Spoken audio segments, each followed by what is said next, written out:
Welcome back to Movies TV Mad. You can follow me on Twitter at Movies TV Mad, and a very warm welcome to Wednesday's edition of the DC Universe Daily. On today's show, I call bullshit on Deadline reports stating that Shazam Fury of the Gods only cost $100 million to make. We'll get into it.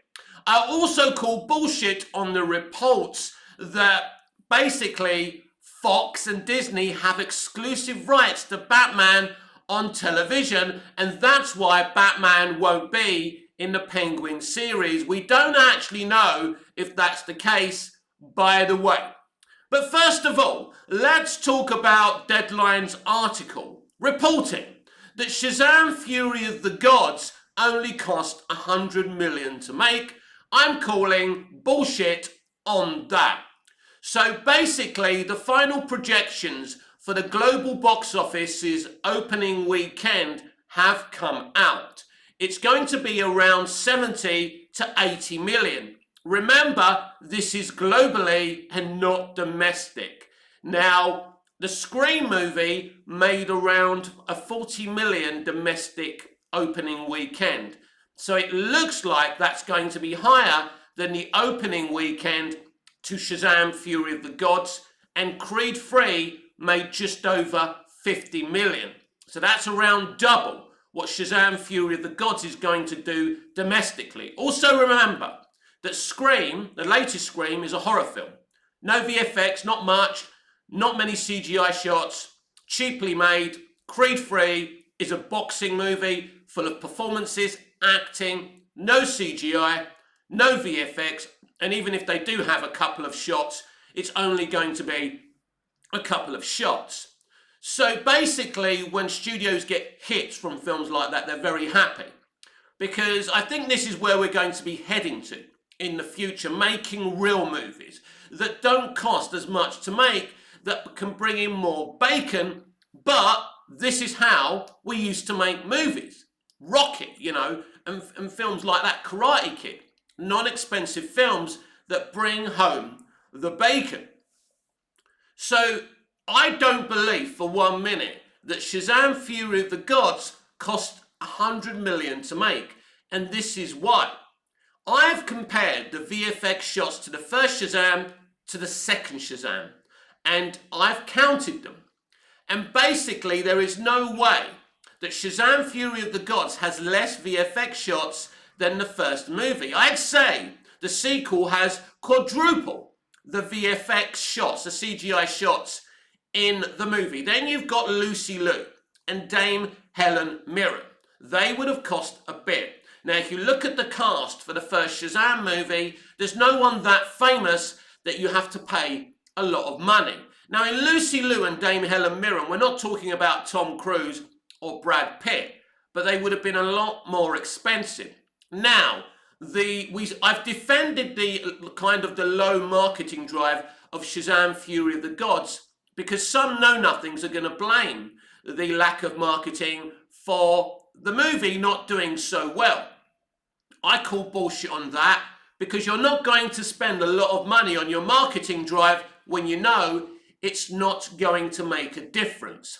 Basically, the problem Shazam Fury of the Gods has, it's part of a defunct IP and franchise, the DCEU, the DC Extended Universe, and that, we've spoken about that before as well, that the mentality of audiences when it comes to IPs and brands, that they want to watch something, and that's got something to do with the next movie, that expands the franchise and IP and the brand, and if they're not going to get it, even though there's a big cameo in this movie, it's not enough. And here's another truth bomb for you. Audiences don't care about Shazam, they don't care about Black Adam, and they don't care about Ant-Man. That's why the box office for Ant-Man and the Wasp Quantumania is so low. It may not necessarily be a Marvel Cinematic Universe problem, but also, as much as I love superheroes, and I spend most of my time on this platform talking about them, so you know that I love them. But superheroes ain't where it is anymore. Ain't it anymore. That is the way it is right now. How did this happen? How did we go from superheroes being the trend to not being the trend? Well, I think you've got to blame WB, Marvel Studios, and Disney for that, in the directions that they've gone. And we know that the DCEU was always somewhat problematic, from Snyder to this to that. We know the story. There's no point going over it again. So why a Deadline putting a false report that Shazam! Fury of the Gods only cost $100 million to make?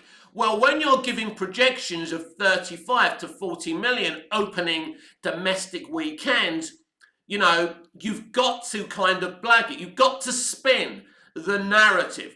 Because if Zack's Shazam and Asher Angel's Billy Batson are part of the new DC universe, and this film flops, which it looks like it's going to do, audiences are going to say, but why is these people still involved? Nobody cares about them. Their movies didn't do that well. We know that Peter Safran, the co-chair, the co-CEO, alongside James Gunn, of the new DC Studios and new DC Universe IP, brand, and franchise, produced Shazam, Shazam! Fury of the Gods, and the first Aquaman and the Lost Kingdom. So in all intents and purposes, Shazam may still be involved. It's my gut feeling that we're not going to see any type of Shazam anytime soon anyway, because ultimately, in the scheme of things, he's not that important. Do I personally have an issue with Zack's Shazam being involved in the DC universe? No. As an artist, I like Zack. I loved him in Chuck. I think he's good at what he does. And let's be absolutely clear. I've already reviewed this film and I've told you I thoroughly enjoyed this film. Now, I also told you it's not the greatest thing in the world. I think the issue with this film and the first film is it winks at the camera far too much. And the humour is very, very comparable to the Deadpool humour. Deadpool does it right. But basically, look, Hollywood and entertainment, especially English-speaking entertainment, love trends and love, jumping on trends. We heard from David Ayer that they wanted to turn the first Suicide Squad movie into Deadpool. Now, when I watched that theatrical cut of Suicide Squad, I don't think that's what they were ultimately trying to do. They tried to make a serious movie. There is some gags in it, but I like that theatrical cut. I'm sure I'll prefer the Ayer cut a hell of a lot more. But for me, right, audiences, it's not Shazam! Fury of the Gods' fault. It's not the actor's fault, who did a tremendous job. It's not David Sandberg's fault, who did a tremendous job. By the way, he's got COVID right now. Couldn't go to the London premiere last night. Get well soon, David.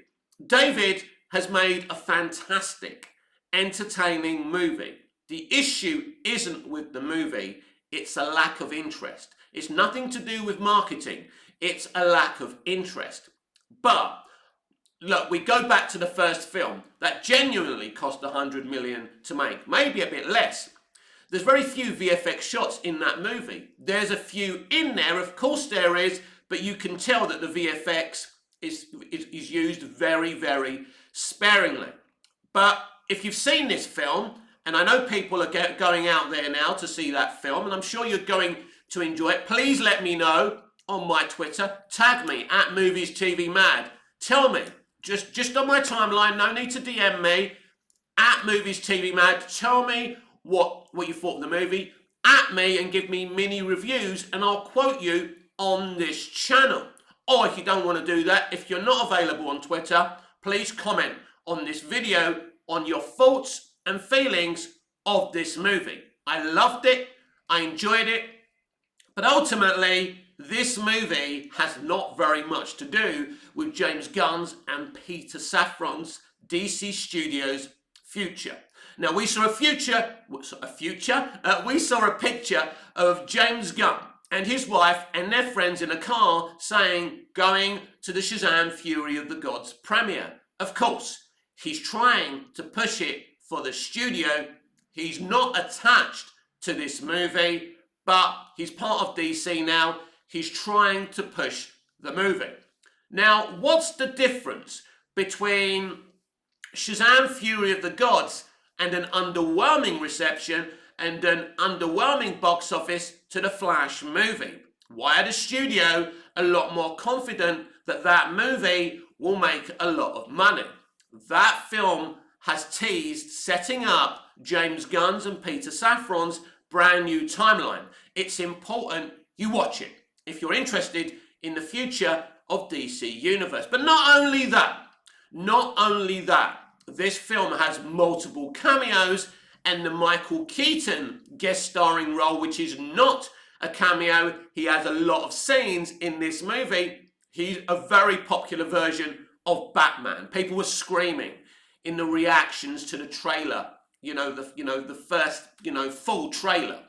Now, if you're not following Andy Machete on Instagram, you are a sinner and you are missing out, because I just randomly went on Instagram and Andy was playing some amazing music by the composer Benjamin. Please don't make me try and pronounce his surname. And he was doing this operatic version, this melody version of the Batman 89 theme, and it was fucking stunning. Now, what I don't know is if it's part of the movie or if he was just messing around. So please check out Andy Machete on Instagram, because if you're interested in the Flash movie, that's the place where you'll get proper, detailed information. But before I leave the subject of Shazam! Fury of the Gods, we have noticed that Marvel Studios are going after a social media platform for allowing people to leak Ant-Man and the Wasp Quantumania spoilers. And there could be legal action. They're trying to force this platform to give up the person or persons that's been leaking stuff. This is massive. What's this got to do with Shazam! Fury of the Gods, Mick? The whole movie was leaked a year ago. And the only reason I've ever discussed spoilers of that film is because they're out there. But this is so wrong. And studios, be warned, studios are going to start punishing you for doing this. And I think this is massive, right, and proper. Because I'm not happy that I knew the whole of Shazam! Fury of the Gods before I saw the movie. It spoils things, it lessens the effect. Imagine, as I've said before, going to watch Seven pre-knowing that Spacey puts Paltrow's head in a box. There would be no point in watching that fucking movie, would there? So I'm really, really happy about that. Now, yesterday on Twitter, reports started spilling out that Robert Pattinson's Batman, cannot be in the Penguin series starring Colin Farrell and produced by Matt Reeves, because Fox and Disney have exclusive TV rights to Batman. Now, I don't know if their rights are exclusive, but I'm going to call a little bit of bullshit on this. I believe if DC and WB and HBO Max want Batman in that series, and ultimately, if Matt Reeves wants him there, he'll be there. Now, Twitter, as usual, says whatever it wants, but the report's saying that Robert Pattinson can appear as the Drifter, but he can't appear as Bruce Wayne or Batman. Apparently so. So I don't know how accurate this is, but if they want Batman in that series, he'll be in it. This could also be a matter of money, because if you don't want to pay Robert Pattinson to be on that show, you can start spreading rumours on social media that legally they can't do it. So what kind of ways around this, if they want Robert Pattinson as Batman in this series, what kind of do-around have they got? Well, it's quite easy. They could negotiate with Fox and Disney that eventually they can basically have reruns of the series on ABC. Eventually, years down the road, 6 months to a year down the road, and maybe even it can be on Disney Plus one day in the future. There's loads of different ways. So don't panic. If Matt Reeves wants Batman in this series, then Batman will be in this series. There's no question about it. Always remember that Warner Brothers Discovery own the Batman copyright. It's theirs. So ultimately, they can do whatever the fuck they want. And also remember, we're talking about Batman shows. This isn't a Batman show. This is a Penguin show. So if they want a character that they own to be in this, then he can be in this. You know, and that's why I'm calling bullshit on another piece of propaganda. The problem with Twitter is, especially now, the way Elon Musk has got it, as soon as you respond to one post, you get more and more posts. And you know me, I get very triggered and wound up by propaganda. So once I correct one, I have to correct the other and the other. It's part of my OCD. There's nothing I can do about that. But I believe that Robert Pattinson will have some involvement in this series, whether it's the Drifter, whether it's Batman, but ultimately this is the Penguin show anyway. So even if Robert Pattinson turns up, that will be okay. It's actually not fundamentally important if Batman is in this series or not. It's not about him. This is about Oswald Cobblepot. This is about Colin Farrell's character and continuing his arc from the first movie. So it doesn't really matter if Batman is in this, if Robert Pattinson is in this. Of course, that would be a great selling point for the series, but it's not ultimately important. Now, I know modern day audiences are obsessed with cameos and appearances, and that's what gets them up in the morning, and we've discussed that with The Flash and why the Flash movie is going to be a lot more successful than Shazam! Fury of the Gods. It's an anticipated movie. The Flash is a huger IP than Shazam is. We already know that. Audiences are going to be interested in that movie, mostly because of basically the cameos. And I understand that. But I think the Penguin series can stand on its own without Batman. But I don't really see a big problem here. I don't see an issue here with this. And yeah, I am calling bullshit on that. And I do believe if Matt Reeves says, I want Batman in this series, he will be in this series. And there's many legal workarounds they can do. And ultimately, I think with the way studios are moving and heading, where they're selling certain things off to, you know, to different shows, to different streaming services and things like that, you never know. Something as insane as the Penguin series may not end up being exclusively on HBO Max. Maybe just to have Batman in it, it could end up going over to Disney Plus. Wouldn't that be insane? Very, very unlikely. We'll have to wait and see. Now, the Penguin show is something I'm extremely excited about. I really enjoyed the Batman. I think it was done dirty at this year's Oscars, but talented people don't win at the Oscars anymore, mostly. Basically, as I said the other day, the Oscars is a charity event for minorities, women, and other groups of people. And hey, if that's what it is now, that's what it is. If it floats your boat to cheer people who get it because they've had a bad time and their career hasn't worked out, and they've just come back, and you want that kind of charity, and you don't want the most talented people winning awards, that's entirely up to you. But I think the Penguin will stand on its own. I think the Penguin will be absolutely fantastic. It's going to set up a far-reaching story, and I think you're going to be very excited with what they're going to do with that show. Because there's no question about it. Colin Farrell killed it as that character. He's very excited to be doing this show. I'm excited for him. I'm excited for the Batman stands to see this series.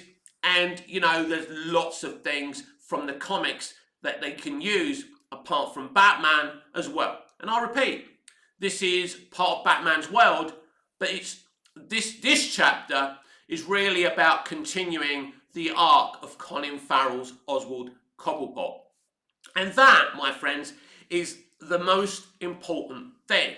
Now, if we go to DC TV, now last night, season 3 of Superman and Lois premiered. Now, I do want to cover Superman and Lois on this channel. What I'm going to do is rewatch season 1, rewatch season 2, start watching and talking about Superman and Lois season 3, because I think that's been a very, very fresh take on my favourite character in fiction. I think it's been a very, very fresh take, very original, without killing the basics. He's Superman, he's pure, but he's a dad, he's a husband, and that kind of thing is always kind of more relatable, isn't it?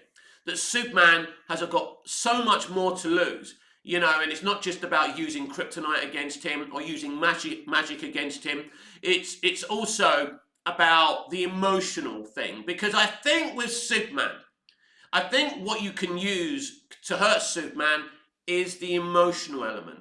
You know, if you hurt the people he cares about, that's how you hurt Superman the most, whether it's Lois or his children, you know, or General Sam Lane or whoever. I think that's how you can make Superman more relatable. And I think this is what Smallville did as well. The emotional element, because they didn't have the budget to keep on doing huge CGI battles, they used those brilliant character dynamics. And the character dynamics between Lex, Lionel, Lex Clark, Lionel Clark, etc., Jonathan and Clark, Martha and Clark, you know, Chloe and Lionel, I could be here all day, were as epic and as awesome as, you know, the superhero things that we saw on that show. And it was just as powerful. So I think that's where you go to make Superman more effective, is the emotional element. So yes, Superman and Lois season 3 has debuted. Very, very exciting. Not so exciting, on the same night, the launch and premiere of Gotham Knights, which I have no intention of watching. The trailer was enough. It looks like a bag of shit, but what do you expect from a network that's never made a profit? It all started with the wonderful WB network. Then the WB and CBS merged to create the CW, a network that was supposed to appeal to young women. Gotham Knights has got a lot of attractive people. It's also co-produced by Natalie Abrams, a former TVLine.com journalist. She kissed enough butts, she's got the Hollywood DNA she needs to be involved. Isn't it interesting that Michael Rosenbaum can't even get a role in Hollywood, but Natalie Abrams, who was outside of the industry, gets to produce and write Gotham Knights, which I think is absolutely ridiculous. This is the end of the CW. I don't expect this show to do well. I don't even expect its premiere to do well, but they've kind of leached it on Superman and Lois, hoping they can get some of that love, and they won't. It'll be very interesting how the DC shills deal with this show. You know, the ones who will watch absolutely anything that has the DC brand on it. Will they spin it and say, oh, this was amazing? But ultimately, this is a Batman show, ultimately without Batman, basically without anyone you'd be interested in watching. And from the trailer, and I've read all the reviews by the way, people and critics haven't even got the brass face to shill something that you can't shill. Let's not forget the reaction to Batwoman, the bullshit they were saying about Batwoman. Batwoman was a really, really bad show in its first season. It was even a worse show when they basically brought in Javicia Leslie as a brand new non-comic book Batwoman. This is the CW. Arrowverse started off so beautifully and so well, and then they went down a lazy, extremist direction. It didn't work. Zaslav came in and said, look, Warner Brothers Discovery cannot continue to be a charity. We need to raise $3 billion. We're selling the CW. They've sold it, so in the future, when that sale goes through, there'll be no DC content on the CW. Look, ultimately, whatever that happens with that network, it's fucked. It's always been fucked. And Warner Brothers and CBS were very charitable towards that network. But no, I am not interested in Gotham Knights one little bit. I'm not wasting my time. And I think most of my subscribers and people who watch me on this show on a daily basis won't be interested in this show. Now, there may be some of you who will go and watch it. Again, tag me on Twitter at MoviesTVMad. If you've seen this premiere, tell me, Mick, you're wrong. I loved it. Or Mick, you were right. This is a load of shit and you're right not to watch it. This is where we are. This is the concluding part of the life cycle of DC on the CW. Always remember, Smallville was greenlit by the WB and not the CW. Smallville was at its best in its first 5 seasons on the WB. Now, I love the whole run of Smallville, but there's no question they tried to take it in a different direction under the CW. Still a great show, though, with great producers who tried to fight these arseholes at the CW. Some fights they won, and some fights they lost. Obviously, Aaron Miles left and took WB to court for certain rights of Smallville as well. And thankfully, basically, Goff and Miller won. Now, I can't wait to be watching Talkville later on, where we're talking about the episode Skinwalkers. This was a huge Season 2 episode. This was the introduction of the Fortress of Solitude substitute, the Kawachi Caves, a mystical Indian caves with the writings of the legend of Namon. Namon is literally the Traveller, aka Clark Kent, aka Superman. This is a mystical episode about Clark's destiny. What I love about Smallville is Season 1 had human stories. It was about Clark coming to terms with having these abilities, knowing he's from another planet, but not knowing where he's from. This Season 2 is about an adopted child finding out his origins. And really, via the Kawachi Caves, this is what leads to the Rosetta episode that nearly had me in tears when I was talking about it yesterday, guest starring Christopher Reeve. So yeah, I will be watching Talkville. Let me know if you're watching Michael and Tom on Talkville, if you're enjoying Talkville, because I certainly am. And I just think it's a shame, although Michael Rosenbaum does fantastic podcasts, I thought when Michael Rosenbaum was playing Lex, when Smallville was active, I thought this guy is going to be winning multiple Emmys a year after Smallville and being nominated for Oscar after Oscar. The guy basically doesn't even work in the industry anymore. Let me ask you this question.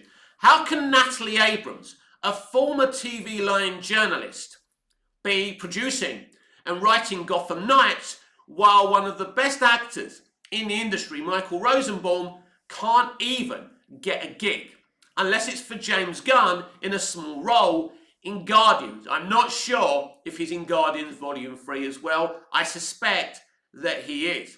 Where are we today? What's going on here? It'd be interesting if Michael Rosenbaum is involved with DC Universe, considering him and James Gunn are good friends.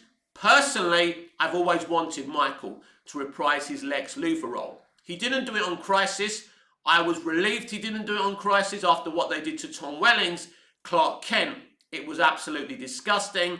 Michael saw this coming. Michael Allen Miles built a beautiful legacy, a beautiful character-driven story for Lex Luthor on Smallville, and he wasn't going to let Greg Berlanti and the rest of those hacks ruin the hard work that they did. That was a right and proper and logical decision. But it will be interesting. Will Michael Rosenbaum ever reprise his role as Lex Luthor? Could Michael Rosenbaum be James Gunn's Lex Luthor in DC Universe?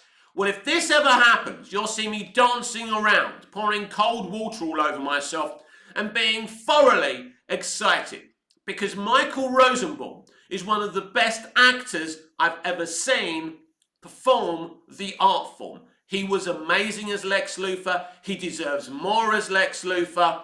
He should have been cast in the DC Extended Universe. I want him to be the DC Universe's Lex Luthor. This has been Wednesday's edition of the DC Universe Daily with me, Mick, your host with the most just ask your girlfriends and your wives. Please like, share, comment, subscribe, hit the notification bell so you never miss this beautiful perfection, and I'll see you again in the next video. Until I see you again, goodbye, au revoir, auf Wiedersehen.